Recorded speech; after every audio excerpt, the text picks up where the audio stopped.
Hey, this is Perry from Munga Guitars here. So you're going to the lumber yard. You want to buy some lumber to build some instruments.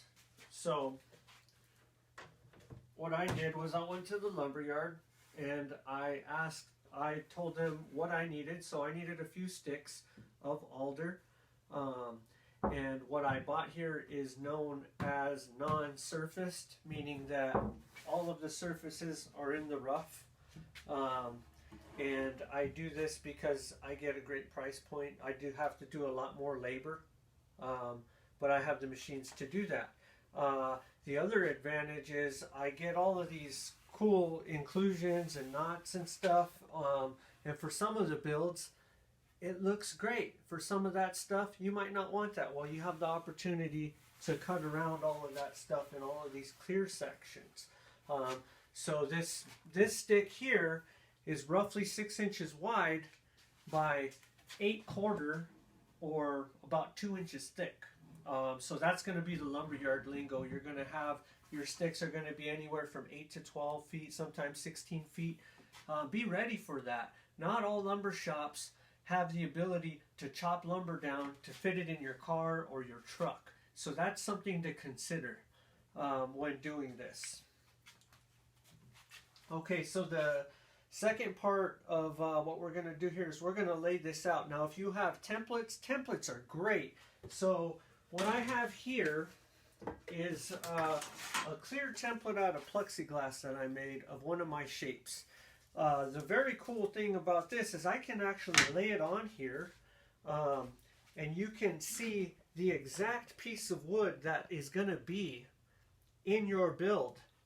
If you had a plywood template, you would be able to trace this out and then look at it.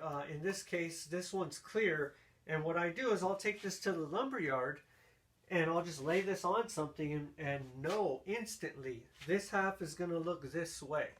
And if you notice, this stick is a little narrow.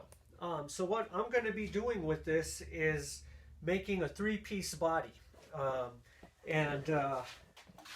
I'll be laying this out using actually this body as my template. So if you don't have a clear template or a plywood template, the other way to do this would be to lay your body down.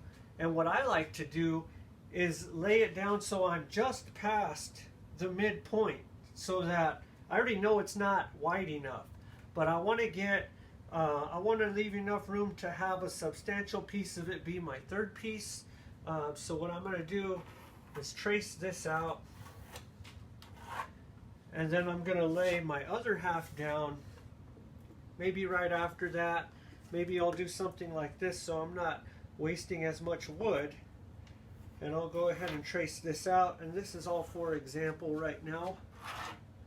And then when I lay out my third piece, which will most likely be my centerpiece in this case, I'll go ahead and eyeball that the guitar is on center, and I'll draw that out. And when I cut these out, whether it's with my chop saw, my hand saw, or a jigsaw, I'm going to go ahead and cut in these spaces. So I'm going to cut along in here, and then I'm going to join all of these edges and sandwich the whole thing together, giving me my 3-piece body. The benefit to a 3-piece body is it's cost effective. If you're covering this in a solid paint, or you don't mind that it doesn't fit the normal specs of 2-piece body industry standard, then you can do all sorts of cool things. You can make multi-laminated bodies with really intricate laminates on the inside. You can layer them. You can do all sorts of things. This is a build right here that actually has a top and a back over a core, and it's completely hollow on the inside.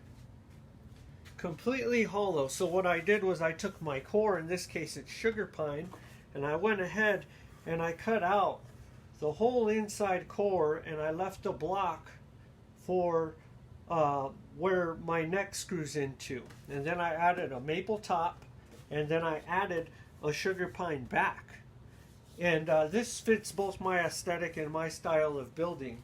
So this is something where you can actually take a thinner piece of wood for your core and build it up to whatever thickness you want. And remember, when you're building your guitars, there's no limits to how creative you can get, how thick your body's going to be, whatever your dimensions are. There are no limits as long as the guitar functions. And we'll get into that when I start talking about design as I move through this whole build. But that's it for now. Thank you for joining me. If you have any comments, please put them down below. Like and share this post if you know somebody that will benefit from it. Have a great day.